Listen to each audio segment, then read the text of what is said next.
नमस्ते बच्चों, कैसे हो आप सब? ठीक हो? ईश्वर से कामना करता हूँ कि सब खुश होंगे, स्वस्थ होंगे। तो आप सबकी डिमांड पर आज हम क्लास 8th के लिए सोशल साइंस की रिवीजन क्लास लगाएंगे इंग्लिश मीडियम में। तो आइए शुरू करते हैं बिना कोई समय गवाए बोर्ड एग्जाम 2025 के लिए 8th क्लास सोशल साइंस। अपने सोशल साइंस में 8th में और इंग्लिश मीडियम 4 बुक्स लगती है। एक पॉलिटिकल की है, सोशल एंड पॉलिटिकल लाइफ, जिसमें कुल 8 चैप्टर है। एक आवर पास्ट की है और ये बुक हिस्ट्री से संबंधित है, इतिहास की, इसमें भी 8 चैप्टर है। एक रिसोर्स एंड डेवलपमेंट जो ज्योग्राफी की बुक है, उसमें कुल 5 चैप्टर है। और एक हमारे राजस्थान की है, आवर राजस्थान, इसमें 10 चैप्टर है। इस बार बोर्ड एग्जाम में आवर राजस्थान से भी क्वेश्चन आएंगे और इन चारों बुकों के अंक सेम हैं, यानी बुक अपने पास 4 है, प्रत्येक बुक में से 20 मार्क्स के क्वेश्चन पूछे जाएंगे और कुल 80 नंबर का आपका एग्जाम होगा। और इस प्रकार ब्लूप्रिंट जारी किया गया है उदयपुर के द्वारा। 8 क्वेश्चन ऐसे आएंगे जो एक एक नंबर के होंगे, मल्टीपल चॉइस वाले, 4 ऑप्शन वाले। और इसके अलावा 4 क्वेश्चन शॉर्ट आंसर के आएंगे, 2-2 मार्क्स के होंगे। 10 क्वेश्चन ऐसे होंगे जो 4-4 नंबर के होंगे। एवरी क्वेश्चन इज 4 मार्क्स और कुल 40 नंबर के। 3 क्वेश्चन बड़े आएंगे 8-8 नंबर के, कुल 24 नंबर के। तो कुल जो क्वेश्चन की संख्या है वो 25 होगी और टोटल अंक 80 होंगे। तो आइए आज हम शुरू करेंगे सोशल एंड पॉलिटिकल लाइफ का फर्स्ट चैप्टर। तो आइए शुरुआत करते हैं। इस क्लास की पीडीएफ आपको टेलीग्राम ग्रुप में मिल जाएगी, जो इस यूट्यूब चैनल के डिस्क्रिप्शन में दे रखा है। आप वहां से टेलीग्राम चैनल ज्वाइन कर लेना और वहां से हम आपको पीडीएफ प्रोवाइड करवा देंगे। तो एक बार क्लास को देखना, आप एग्जाम के लिए बहुत ही उपयोगी साबित होगी, विशेषकर इंग्लिश मीडियम के बच्चों के लिए। तो chapter first,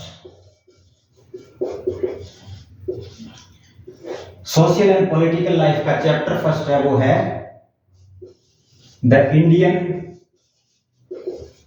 constitution. The Indian constitution, हमारा भारतीय संविधान। भारतीय संविधान, इंडियन कॉन्स्टिट्यूशन।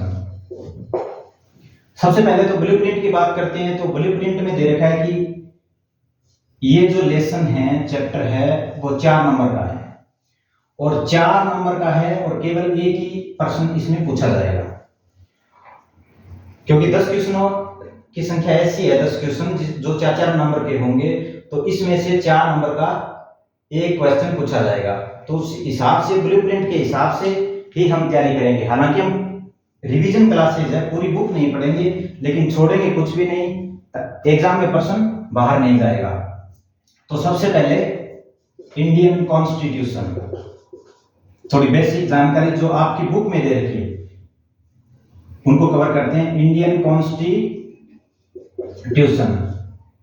जब हम इंडियन कॉन्स्टिट्यूशन की बात करते हैं तो हमारी बुक के अकॉर्डिंग इसका निर्माण किसने किया? Made by constitute assembly. Made by constitute assembly, इसका निर्माण किया था संविधान सभा ने। और कब निर्माण किया था इसका? इन 1946 टू 1949, 1946 से 1949 के बीच में कॉन्स्टिट्यूट असेंबली ने, संविधान सभा ने भारतीय संविधान का निर्माण किया है। संविधान सभा ने भारतीय संविधान का निर्माण किया है। और ये जो कॉन्स्टिट्यूट असेंबली है, ये सबसे पहला क्वेश्चन तो हमें यही याद रखना है कि हमारा जो संविधान है, कॉन्स्टिट्यूशन, उसको किसने बनाया था? कॉन्स्टिट्यूट असेंबली ने। और एक दूसरा बिंदु जो बुक में हमें दे रखा है कि इस कॉन्स्टिट्यूट असेंबली की demand demand by Congress, demand by Indian national Congress in 1934। Constitution बनाया कॉन्स्टिट्यूंट असेंबली ने 1946 से 1949 के बीच में, और इस कॉन्स्टिट्यूंट असेंबली की डिमांड की थी 1934 में इंडियन नेशनल कांग्रेस ने। उसके बाद हम आगे चलते हैं। तो देखिए, कॉन्स्टिट्यूशन किसने बनाया? कॉन्स्टिट्यूंट असेंबली ने। इस कॉन्स्टिट्यूंट असेंबली की डिमांड किसने की थी? भारत में एक संविधान बनाने के लिए कॉन्स्टिट्यूंट असेंबली बनाई जाए, इसकी डिमांड की थी इंडियन नेशनल कांग्रेस ने 1934 में। और कॉन्स्टिट्यूंट असेंबली ने भारत का जो संविधान है, कॉन्स्टिट्यूशन, वो कब बनाया? 1946 टू 1949। उसके बाद हमारे इस चैप्टर में नेपाल, जो हमारा नेबरिंग कंट्री है, पड़ोसी देश, उससे संबंधित 2 घटनाएं दे रखी है, तो वो थोड़ा सा याद रखना। नेपाल से संबंधित जो इंडिया का नेबरिंग कंट्री है, एक तो यहां पे याद रखना है हमें, इस्टेब्लिश्ड डेमोक्रेसी, इस्टेब्लिश्ड डेमोक्रेसी। लोकतंत्र की स्थापना नेपाल में कब होती है? 2006 में। 2006 में नेपाल में लोकतंत्र की स्थापना होती है 2006 में। और सेकंड बिंदु इसमें है new constitution of Nepal. Nepal का संविधान कब बना, कब उन्होंने ग्रहण किया? 2015 में। तो इन 2 घटनाओं को याद रखना। नेपाल में डेमोक्रेसी, लोकतंत्र की स्थापना 2006 में होती है और कॉन्स्टिट्यूशन बनता है 2015 में। अब हम नेक्स्ट बिंदु की बात करते हैं। तो यहां से अब एक बड़ा प्रश्न इस बार आने की पूरी पॉसिबिलिटी है। Why need a constitution? Why need a constitution? Why need a constitution for a country? यानी किसी देश को संविधान की आवश्यकता क्यों होती है, जरूरत क्यों होती है? तो ये एक 4 नंबर का क्वेश्चन बनता है इस पार्ट में, और ये आ सकता है, इसको याद और देखना। अगर 4 नंबर का क्वेश्चन है, कम से कम आपको 4 पॉइंट लिखने होंगे, तभी आपको अच्छे मार्क्स या पूरे में से पूरे मार्क्स मिलने की संभावना होगी इंग्लिश मीडियम में। हिंदी मीडियम होता तो हम जोड़ तोड़ के बहुत कुछ लिख सकते थे, लेकिन अपने सब्जेक्ट में सोशल साइंस में, चाहे वो क्लास 8th हो 10th हो, हमें आता तो है लेकिन हम उसको डिलीवर नहीं कर पाते, लिख नहीं पाते हैं। समस्या ये है। तो मैं आपको शॉर्ट में लिखाऊंगा, बुक के अकॉर्डिंग शॉर्ट पॉइंट लिखाऊंगा, जहां से आप इन सभी बिंदुओं को अच्छी तरह से याद करके बहुत अच्छे मार्क्स प्राप्त कर सकते हैं। तो किसी देश को संविधान की नीड क्यों होती है, इसके विषय में 4 बातें याद रखनी है, आंसर में लिखना। तो क्यों पड़ती है? Constitution is the supreme law of a country. संविधान है वो किसी देश का सर्वोच्च कानून होता है, उससे बड़ा कोई कानून नहीं होता है। सुप्रीम कानून, सर्वोच्च, उच्चतम कानून होता है। Constitution is the supreme law of a country. संविधान देश का सर्वोच्च कानून होता है। और हम इसमें क्या लिख सकते हैं? दूसरा बिंदु देखिए, define the nature of government. Define the nature of government. सरकार का जो रूप है या सरकार की जो प्रकृति है उसको परिभाषित करता है कि किस प्रकार की सरकार है, किस प्रकार की वहां पे पॉलिटिकल सिस्टम है, राजनीतिक व्यवस्था है। Define the nature of government. और तीसरा बिंदु इसमें क्या आएगा, तीसरा बिंदु आप इसमें नोट करना, established equality and freedom, equality and freedom, established equality and freedom। और 4 नंबर बिंदु जो हम इसमें 4 ही कंप्लीट करेंगे, secure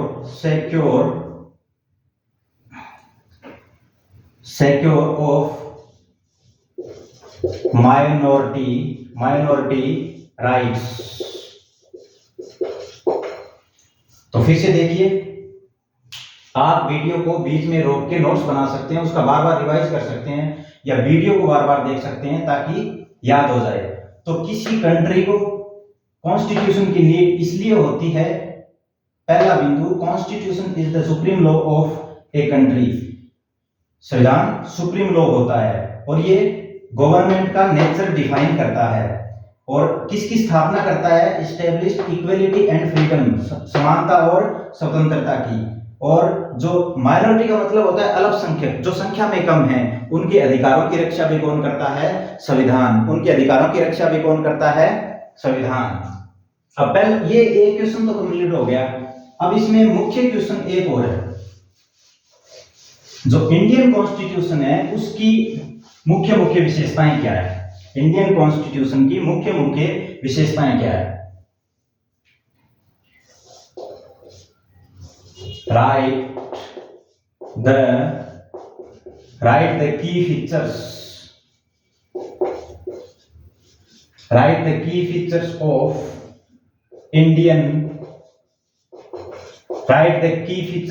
इंडियन कॉन्स्टिट्यूशन। भारतीय संविधान की मुख्य विशेषताएं लिखिए। तो इसमें भी कम से कम 4 विशेषताएं तो हमें लिखनी है, भारतीय संविधान की मुख्य विशेषताएं। तो पहले विशेषता बहुत ही सरल है, बिगेस्ट रिटन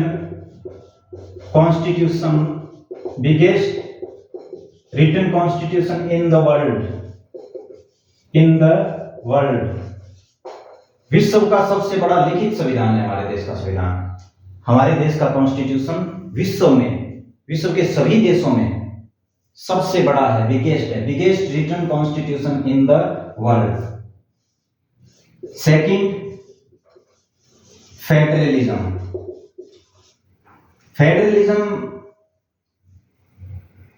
को हम शॉर्ट में समझें तो फेडरलिज्म मीन्स होता है, इसका अर्थ है कि more than one level of government. सरकार के एक से अधिक रूप। फेडरलिज्म मीन्स क्या है, मोर देन वन, एक से अधिक level of government.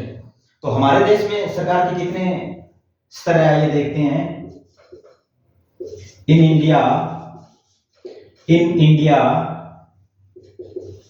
3 levels of government। In India 3 levels of government। हमारे देश में सरकार के कितने स्तर है, 3। कौन कौन से, पूरे देश में कौन सी सरकार है जो देश के लिए कानून बनाती है, सेंट्रल गवर्नमेंट। कौन सी सरकार जो पूरे देश पे शासन करती है, सेंट्रल गवर्नमेंट। कौन सी, central government.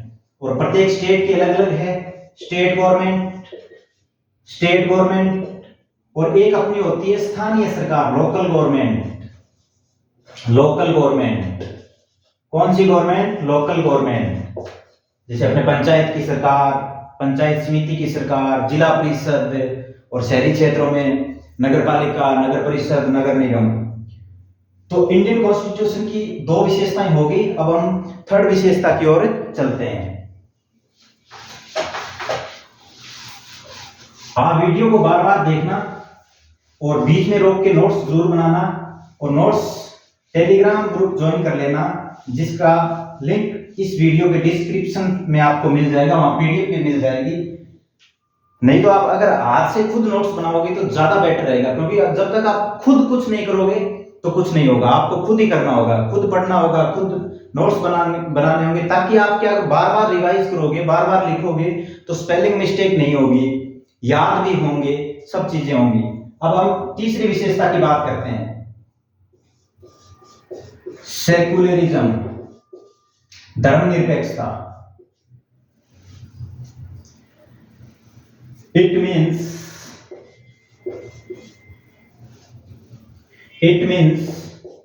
separation. It means separation of religion. Separation of religion. It means separation of religion from the state. From the state. इसका मतलब ये है कि धर्म का राज्य से पृथक होना। यानी हमारे देश की ये बहुत ही अच्छी विशेषता है कि यहाँ किसी धर्म को कोई राष्ट्रीय धर्म के रूप में मान्यता नहीं, कोई ऑफिशियल धर्म नहीं है। जैसे श्रीलंका का बुद्धिज्म है, पाकिस्तान का इस्लाम है, इंग्लैंड का ईसाइज्म है, वैसे इंडिया का कोई धर्म नहीं है। यहाँ सभी धर्मों के लोग निवास कर सकते हैं, पूजा कर सकते हैं, रह सकते हैं। तो स्टेट है वो रिलीजन से क्या है, सेपरेट, अलग। 4 नंबर,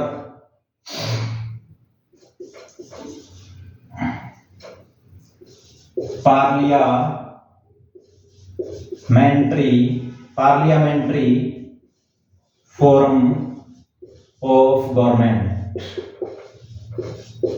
सरकार का संसदीय रूप, parliamentary form of government.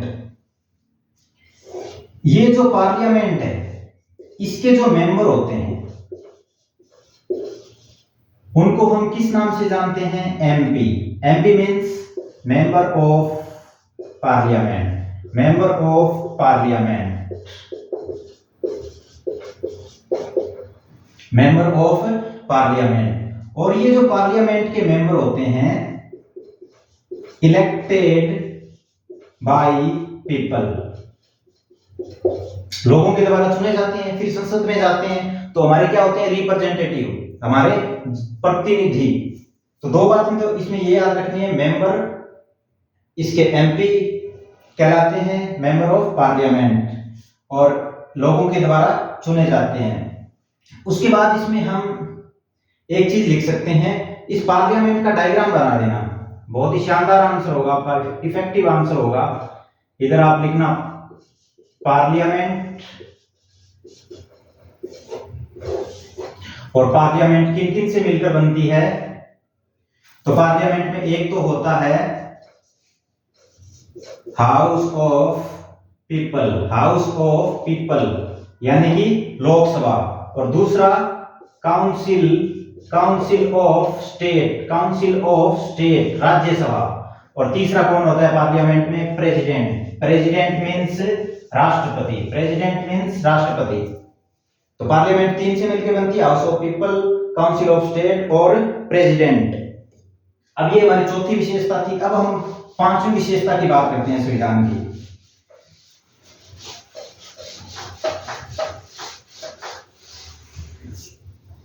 Next जो विशेषता है,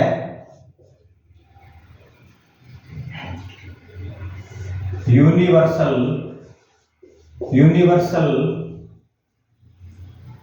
universal adult, universal adult suffrage.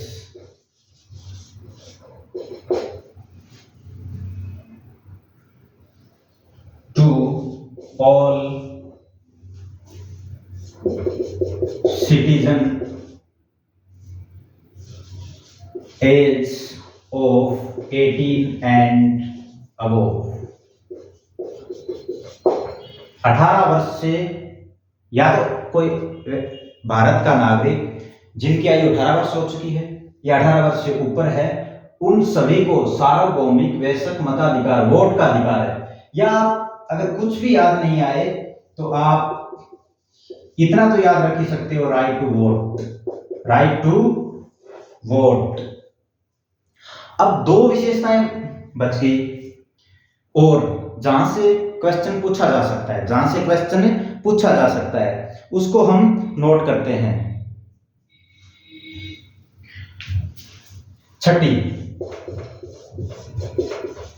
Separation of power, शक्तियों का पृथक्करण। तो इसमें लिखेंगे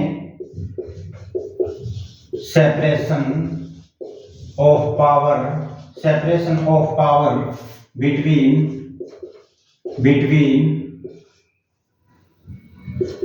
थ्री organs of government।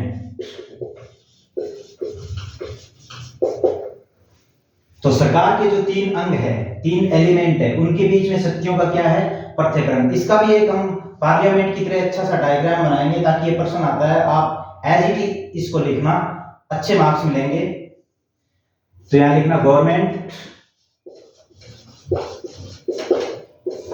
और गवर्नमेंट के कितने एलिमेंट होते हैं, कितने ऑर्गन हैं, 3। कितने ऑर्गन हैं गवर्नमेंट के, 3।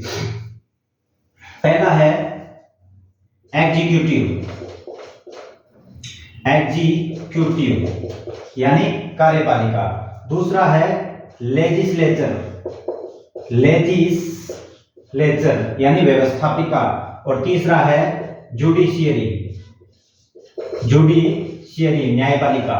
अब देखिए इनका अलग अलग काम है।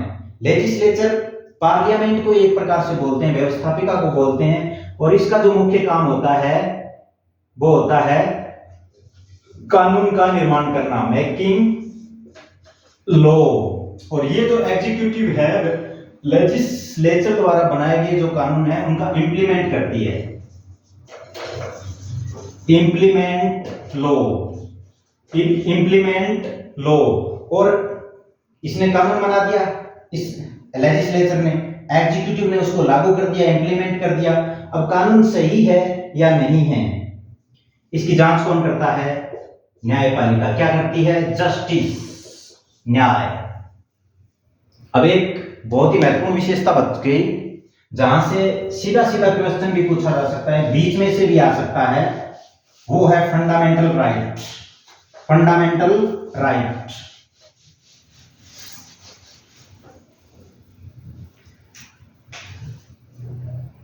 नेक्स्ट जो फीचर है इंडियन कॉन्स्टिट्यूशन की, फंडामेंटल राइट्स, मूल अधिकार। और ये अपने कॉन्स्टिट्यूशन में टोटल एट प्रेजेंट कितने फंडामेंटल राइट है, 6। तो फर्स्ट कौन सा है, राइट टू इक्वेलिटी, समानता का अधिकार। और इसका आप आर्टिकल नोट करना चाहो तो कर लो, हालांकि अपनी बुक में नहीं है, ज्यादा हो जाएगा। Article 14 to 18। और ये जो फंडामेंटल राइट है ये आपके कौन कौन से आर्टिकल में आएंगे, एक साथ याद कर लेना आप इनको। आर्टिकल 14 से शुरू होके 32 तक। तो 14 से 18 राइट टू इक्वलिटी है, और इसमें एक लाइन याद रख लेना, all person are equal before the law. All person are equal before the law. Second, right to freedom, स्वतंत्रता का अधिकार। और ये कौन कौन से आर्टिकल में है, 19 to 22। और इसमें कौन कौन सी फ्रीडम है, जैसे कि एक्सप्रेशन, अभिव्यक्ति की स्वतंत्रता है इसमें। और आप इसमें नोट कर सकते हो स्पीच की, मूव घूमने की स्वतंत्रता,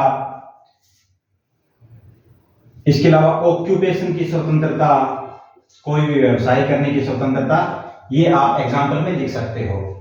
और तीसरा जो फंडामेंटल राइट है वो अपना है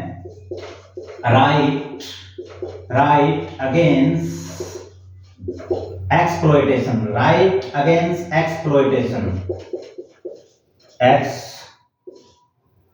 right against exploitation,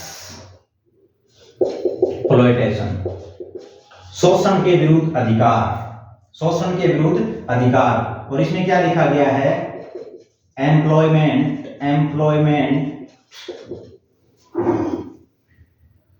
of children,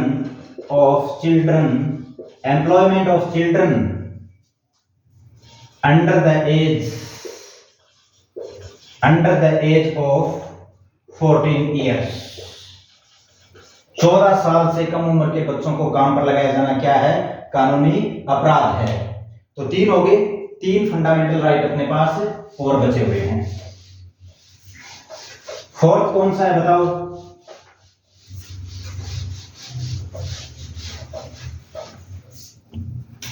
fourth अपना है राइट टू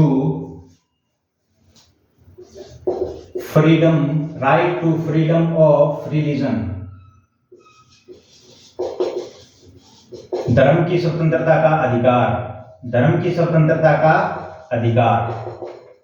और ये आर्टिकल जो एक्सप्लॉयटेशन वाला था तीसरा, उसमें आर्टिकल है 23-24 और इसमें है 25 से लेके 28 तक। तो इसमें वही बात आप वापस लिख सकते हो जो हमने कॉन्स्टिट्यूशन की फीचर्स में लिखी थी कि स्टेट है वो रिलीजन से क्या है, सेपरेट। कोई भी व्यक्ति कोई भी धर्म को अपना सकता है, उसकी पूजा कर सकता है, उपासना कर सकता है। तो इसमें आप यही लाइन वापस नोट कर लो। नई नई चीजें बहुत ज्यादा इंग्लिश मीडियम में, हिंदी मीडियम में होता था, हम इस पे पूरा पैराग्राफ ही लिख देते, जोड़ के लिख देते, अच्छा गलत कुछ भी लिख देते। लेकिन यहाँ पे हम वही लाइन वापस लिखेंगे। एक तो ये लिख दो, all citizen are freedom, all citizens are freedom in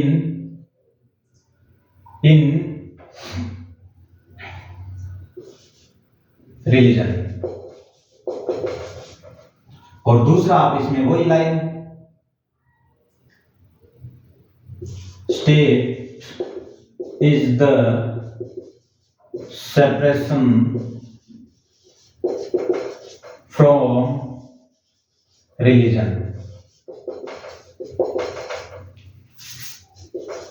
fundamental right fifth, cultural and educational rights, cultural and educational right. और ये अपने आर्टिकल 29 और 30 में है। सांस्कृतिक और शैक्षणिक अधिकार, इसमें क्या कर सकते हैं हम, इस्टेब्लिश्ड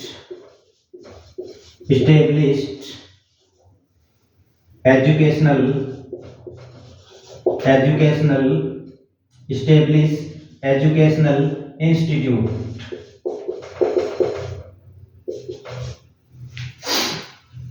कोई भी शिक्षा ग्रहण कर सकते हैं, शैक्षणिक संस्थान अपने धर्म की शिक्षा के अनुसार खोल सकते हैं, किसी भी कल्चर में हम रह सकते हैं। और लास्ट है राइट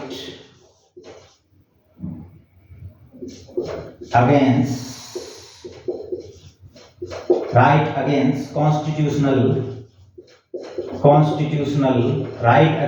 कॉन्स्टिट्यूशनल रेमेडीज। ये आर्टिकल 32 में है। ऊपर जो 5 फंडामेंटल राइट है 5, यदि इनका हनन होता है, या ये हमें नहीं मिल पाते हैं, कहीं भी रुकावट है या कोई भी बाधा उत्पन्न हो रही है, तो हम इस आर्टिकल 32 के तहत जो राइट अगेंस्ट कॉन्स्टिट्यूशनल रेमेडीज का है, संवैधानिक उपचारों का अधिकार है, हम कोर्ट में जा सकते हैं। कोई व्यक्ति हमारी तरफ से कोर्ट में जाके रिट दे सकता है या कोर्ट स्वयं संज्ञान ले सकता है इन अधिकारों की रक्षा के लिए। तो ये हमारे संविधान की मुख्य विशेषताएं थी। अब इसमें एक चीज आप और याद रखना लास्ट में, जो इंडियन कॉन्स्टिट्यूशन हम अपनी बुक में जितने बिंदु दे रखे हैं उनके अकॉर्डिंग ही, और राजस्थान राज्य शैक्षणिक एवं अनुसंधान परिषद उदयपुर द्वारा जारी जो ब्लूप्रिंट है उसके अकॉर्डिंग ही सब कुछ तैयार कर रहे हैं। तो एक इसमें आपके दे रखा है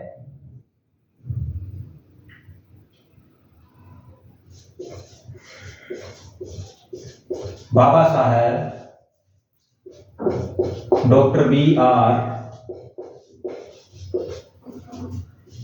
Ambedkar is known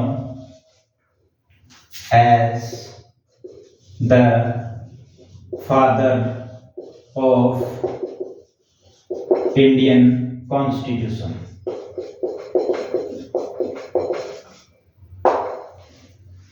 तो भारतीय संविधान का जनक या पिता के रूप में हम किन्हें जानते हैं? Doctor B.R. अम्बेडकर को, और डॉक्टर B.R. अम्बेडकर को बाबा साहब के नाम से ही जाना जाता है। एक दे रखा है कि जो कॉन्स्टिट्यूंट असेंबली थी जिसका हमने स्टार्टिंग में जिक्र किया था, जिसने हमारे कॉन्स्टिट्यूशन का निर्माण किया था 1946 से 1949 के बीच में, जो कॉन्स्टिट्यूशन असेंबली थी, कॉन्स्टिट्यूशन असेंबली इसका जो फाइनल सेशन था,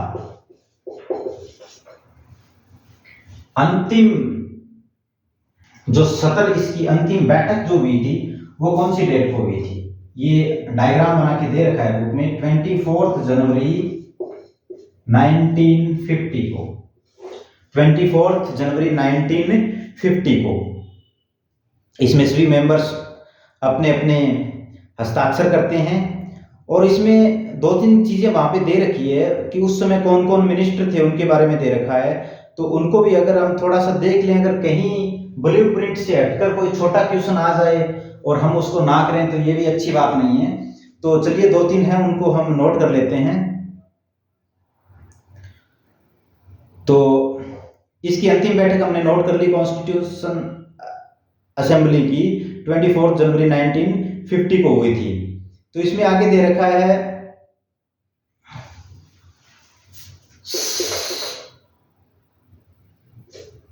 सरदार पटेल, सरदार पटेल, पूरा नाम तो है इनका सरदार वल्लभ भाई पटेल, और इनके आगे दे रखा है deputy prime minister, deputy prime minister. यानी ये जो होंगे ना, ये फर्स्ट ही होंगे क्योंकि उस समय देश आजाद ही हुआ था। Sardar Patel deputy prime minister means उप प्रधानमंत्री, उप प्रधानमंत्री। जगजीवन राम लेबर मिनिस्टर, जगजीवन राम कौन थे? जगजीवन राम उस समय के लेबर मिनिस्टर कौन थे? Labour minister. जगजीवन राम कौन थे? Labour minister. और डेप्यूटी प्राइम मिनिस्टर कौन थे? वल्लभ भाई पटेल, सरदार पटेल। इसके अलावा इसमें दे रखा है finance minister John Mathai, finance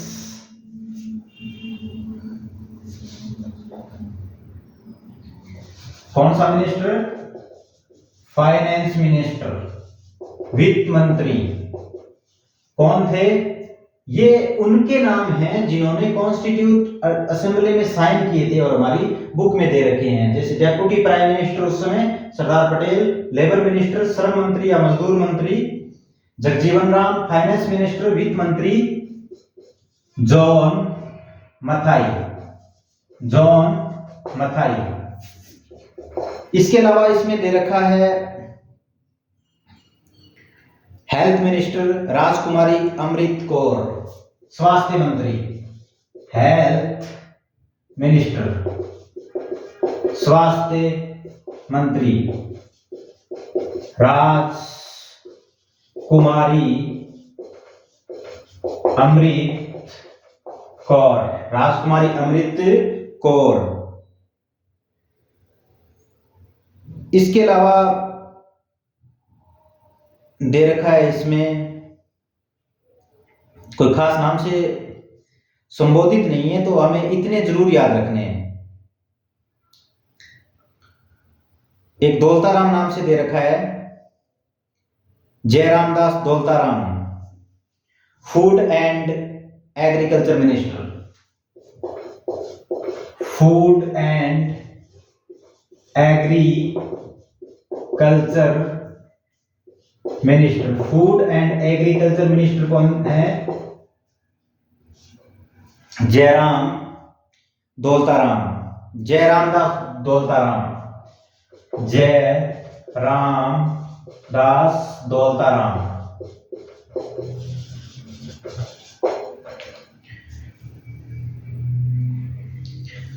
तो धन्यवाद बच्चों, पहला चैप्टर समाप्त। नेक्स्ट क्लास में हम सेकंड चैप्टर शुरू करेंगे। आप वीडियो को बीच बीच में रोक के नोट्स बनाना, उससे आपकी राइटिंग स्किल में सुधार होगा और स्पेलिंग मिस्टेक भी बहुत कम होगी। धन्यवाद।